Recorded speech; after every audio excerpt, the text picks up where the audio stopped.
Alright, so Season 4 is right around the corner. We know it's all coming. It's gotta be coming. And with that, these patch notes are gonna be massive, filled to the brim with both nerfs and buffs for various different characters, as well as some core gameplay mechanic changes. Now before we get into the meat of today's video, if you're not already subscribed, you're gonna want to go ahead and do that. I'm gonna keep you up to date with all things Dragon Ball FighterZ, and we come out with daily videos. So stick around, hit the subscribe button, become part of this amazing community. You see, not too long ago, Bandai Namco, I believe it was, went ahead and tweeted something out that asked a little bit of a question about super dashes. Now, I was under the assumption that we might see this changed in Dragon Ball FighterZ 2 if they decide to come out with a sequel, but it's very possible they might make these changes for Season 4. For those of you guys who just hopped into Dragon Ball FighterZ for Season 3, then let me catch you up to speed. Season 3 introduced new assists for every single character, introducing B assist as well as C assist into the game. Not to mention the new limit break mechanic. With all of these new things in the game, it felt like a fresh Dragon Ball FighterZ that we hadn't seen before. So something as drastic as a change to Super Dash is definitely a realistic expectation that a lot of people have on their mind. Super Dash in Dragon Ball FighterZ is one of those mechanics that is unique to Dragon Ball FighterZ because all these characters for the most part can fly, so it makes sense within the lore of the game itself, but it's polarizing within the fighting game community as no other 2D fighter has a mechanic that circumvents neutral. So on one hand, you have Dragon Ball lovers who love Super Dash, especially the newer players to fighting games, and then on the other hand, you have veteran fighting game players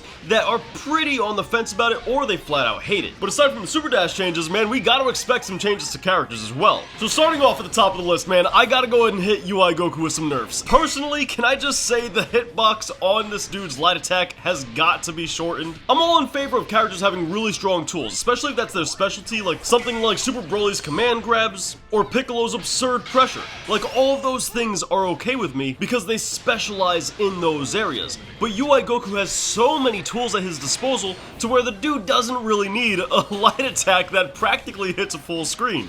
Now granted, that's a massive exaggeration, but you guys know you've been hit by that light attack way too many times where it wasn't called for. It's no wonder why in the National Championship, this dude was picked most of the time on pretty much everybody's team. Like, if you want to win a game, especially in a ranked setting, in a competitive setting, you gotta have UI Goku on your squad. Otherwise, you're kind of shooting yourself in the kneecap. That's not to say that you can't perform well with other characters. Rather, instead, it's to say UI Goku overperforms over other characters. And I think this is largely due to how many options he has. And while every character has their weaknesses, UI Goku is no different, it can certainly feel like his weaknesses are definitely compensated for with all of the options he has. Now, I know there's various other things this character can be nerfed for, and I'm sure a lot of you guys have ideas for those, so let me know what you think about UI Goku in the comments down below. Next on the chopping block is Kid Buu, Z Broly, and GT Goku. If I'm being 100% honest, I don't really know how to nerf these characters. Because hear me out. When you have any game, the developers really shouldn't be balancing it based off of the best players, the best of the best performing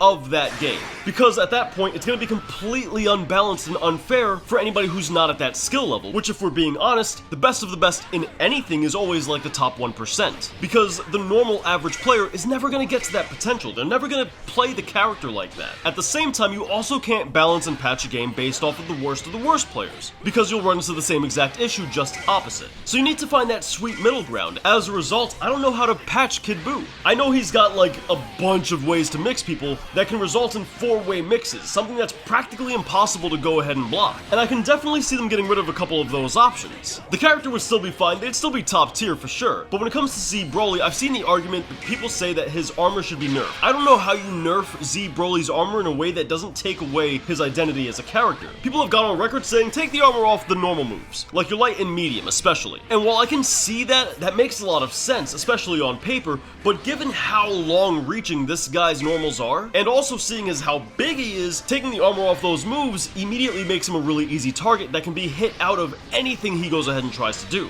You could go ahead and lessen the armor down to 1 hit, but I don't know how that would really affect the character too much. I don't think it would be too debilitating to do that, but I don't assume it would feel good for Broly players. And GT Goku, I just got no idea. I have no idea how you nerf this character, to be honest. They nerfed his Spirit Bomb combos, they nerfed the continuous punches of his auto combo, so I don't know what else there is. And I guess the only thing I can think of in order to go ahead and nerf at this point would be the recovery or the startup of his screw neutral buttons. As far as buffs, I think Videl, honestly man, they gotta give this chick a reflect. I know we've all been calling for it, I know it's cliche at this point, but look, if they gave Captain Ginyu a whole level 3, why can't they give my homegirl just a reflect? Turn her spot dodge into like a 6S or 2S, like make it a command normal, and then just make the reflect your normal reflect. I don't know why they didn't do that from the start, especially seeing as some of these other characters like Master Roshi and Goku have so many command Saiyaman normals, it might as well be a whole nother moveset. Zamasu and Goku Black, these guys need love, man. Zamasu's a really cool character in the game. He's got a lot of unique stuff, and no one's ever exploring it because the character is just corny. Like, help this man out.